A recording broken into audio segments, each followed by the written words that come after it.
Hey, good morning, everybody. It is Saturday, March 6th, about 65 degrees, and man, it is beautiful out here. So came out to the woods today to do a couple things. First and foremost, I'm going to do some stand maintenance and then relocate 2 of these stands up here at this feeder site that we have set up, just based off the intel from last year.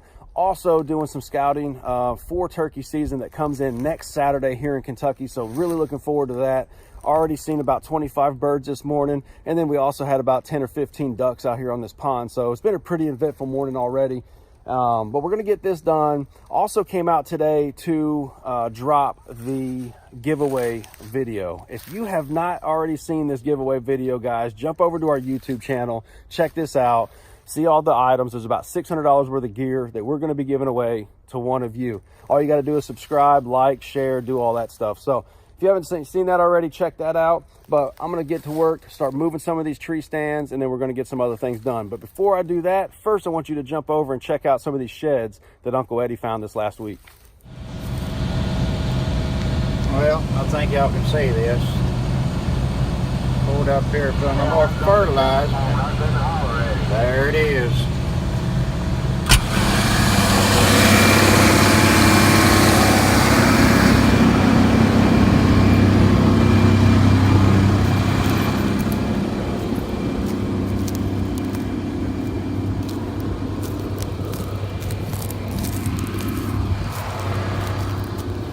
Pretty nice shed there. Pretty nice. Oh, you're coming out of the machine here. Come over to lock the gate when I come in. Didn't even see this one. That's another big one, ain't it? Yeah, boy. I see another one.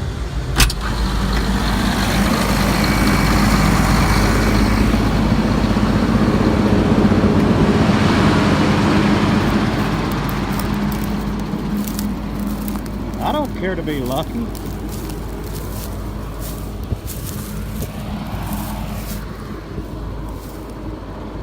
There it is. Lucky. Well, I was doing a little turkey scouting, going over to another place in the woods here, and look here what I just come up on.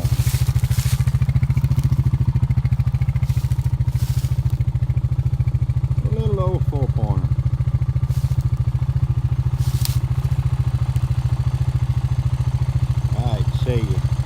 All right, as you can see, got some of it down. Everything's ready to be moved.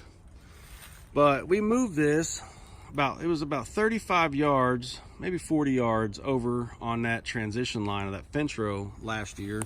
We moved it in here to be closer to that feeder site. 2 things. First, the circumference of that tree is so big that it makes it really hard to work. So even just getting the tree stand itself ratcheted in,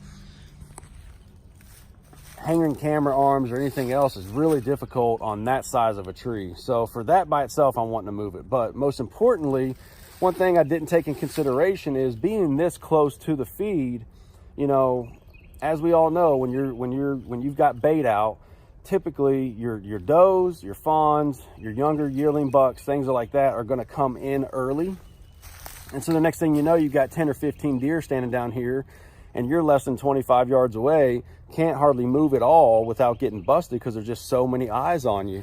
And then by the time you see a buck, which I usually see them coming up this hill or out here on this transition line, you know, you're just hoping that you can grab your bow, you can get notched on, get everything else all done seamlessly without getting busted from the 5, 10, 15, 20 deer that are already standing out here at this feeder. So that was one of the biggest things. So I'm going to back this off. That's going to wind up giving me about a 50-yard shot to the feeder, but only about a 10-yard shot off of this transition line. So I think it's going to work out a lot better. Keep hanging in there.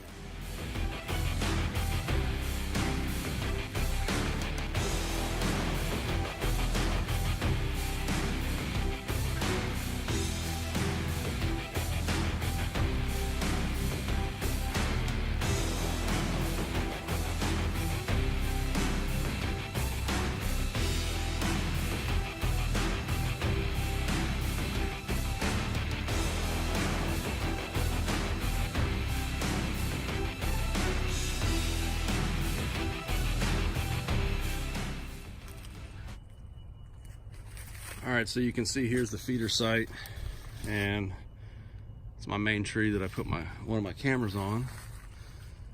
So I had that stand right there, which is just under 25 foot from this feeder.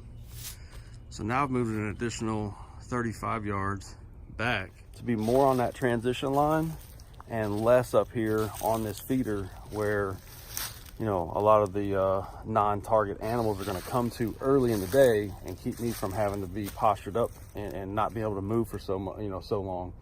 So I think I'm gonna have a better shot on that transition line for one of my target bucks, plus not be busted by the does, the fawns, the yearling bucks, and things of that nature that are already into this feeder eating. So I think it's gonna work a lot better. Keep hanging in there. I did want to just touch base on this feeder, and as you can tell, empty, and no feed on the ground anywhere. Just this hay that I had put out late during the winter, but I haven't filled these feeders in over 3 months. So here in Kentucky, you cannot hunt turkey over a baited area, and all bait must have been removed for at least 30 days. So just wanted to show you, no bait here. I will be hunting in this general area. I won't be hunting right over top of this bait area, but just wanted to let everybody know ain't no bait in there. And I don't want to hear no BS when we get a big old gobbler on the ground that, oh, you hunted over bait. No, the feeders themselves are still there. They are empty. They have not been filled for 3 months plus. So just wanted to touch base on that too. Again, do it right. So keep tuning in. All right, everybody. So Matt and I doing a little scouting this morning, getting ready to put up a couple sets for turkey season that starts next weekend. Actually, youth weekend was today, and one of our friends took one of the youngsters out and already got him a bird this morning, so that's pretty awesome. But we're gonna head to the top of this ridge, and right on the other side is that flat, and it goes down into a hayfield, and they typically will roost over here. Well, they roost all through here. But I think for opening morning, we're gonna set up on this side of the farm in the dark, and then let them come out of roost, and then try to get on them throughout the rest of the day. But I've seen a lot of sign here the other day when I was scouting. So we're gonna get a blind set up, and we'll go from there. Keep tuning in. Matt ain't talking much today. He's just getting over the flu, so I'm trying to keep him away from me. We made it to where we wanna get set up here. As you can tell, we're on a flat, and it drops downhill. Those birds typically roost across that little saddle right there. So give you a little set up in here in this small little patch of timber. Get the blind set up, and we'll just put a couple of decoys out here top of this hill. So when they pop up the top of that, that's the first thing they'll see, bringing us within 25 yard shot. Should be a good little setup. What do you think, Matt? I think you're right. Matt's like, stop talking to me. I think it's a good spot. I think you're right. We got a good entrance. We come straight from. They're running right through that road. Oh yeah. That's what I'm saying. We got good access to get in here in the dark without bumping anything over on that side. Right. Set up, hang out. Try to pull them off the roost over there, up to the top of this hill to this flat. And then if that setup doesn't work, about 9 o'clock or so, we'll start working back the other side of the farm. Which we know where they're at. We know they're over there. So, all right, we're gonna get to work. Keep hanging in there. I think that'll work out pretty good, Matt. Yeah. Heck, I don't even think we need to put no more brush on it. Oh yeah, they're scratching this whole hillside up. Honestly, I don't even think it needs anything else on it.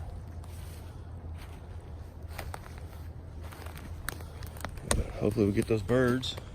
Let's work up this hill right here. Come out of roost right over there, typically. Work their way up this hill. Have some decoys right in this flat. And of course, there's our blind.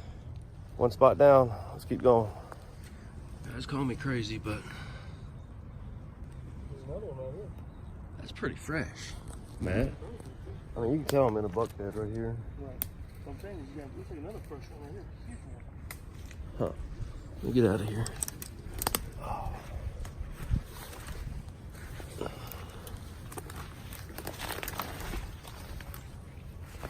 what we're doing is we're scouting for a setup for turkey. And you got this little opening right here. And again, if I pop this hill right now, I guarantee you I'd jump up turkeys that would be over there browsing in that other set of hardwoods. But just came across that, and that's a pretty fresh rub. I mean, probably a week old or so. Got another buck bed right here. Or at least a little bedding area. You see it's on another rub? It's an older one, I thought. Yeah, it's an older one. This area right in here, man, just always rubbed up. So let's get over to this other side. I want to pop that hill and jump any birds, but I want to show you where I want to set up if that spot don't work.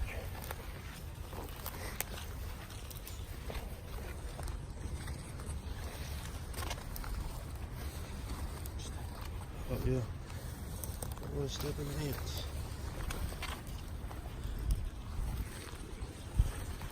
Well, you get them ants all over you, you're having a bad day.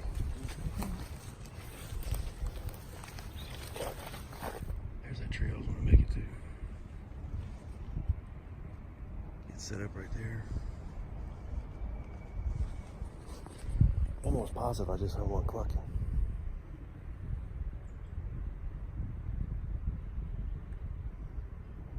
I'll be honest, it's the first time I've actually popped this hill and didn't either jump up deer or turkeys out of that bottom right there. So when we're actually hunting them, I don't think we need to come to the top of the hill. We need to stay back below the hill, especially if they're calling. If you call, they'll come run.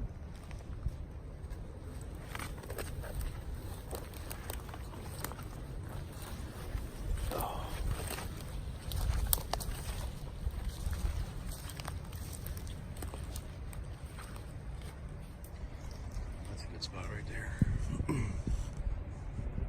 Get up.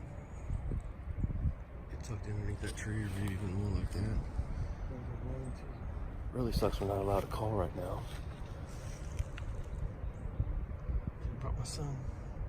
Huh? Could've brought my son. Your son? Happy Youth weekend. Oh, youth weekend, yeah. That's right. I don't want to push any further back there. But this is the where I want to get to. Get a little spot, get tucked in a spot like that. I mean, heck, we can even get tucked down in there. There's nowhere really to put a decoy. I mean, I guess you could up here in this flat. But if we come in from that way and get into this bottom, if they're over here, there goes some ducks right there. But if they're back here where they usually are, we get down over here, get a couple decoys out here on the top of that flat. That'll work. Yeah.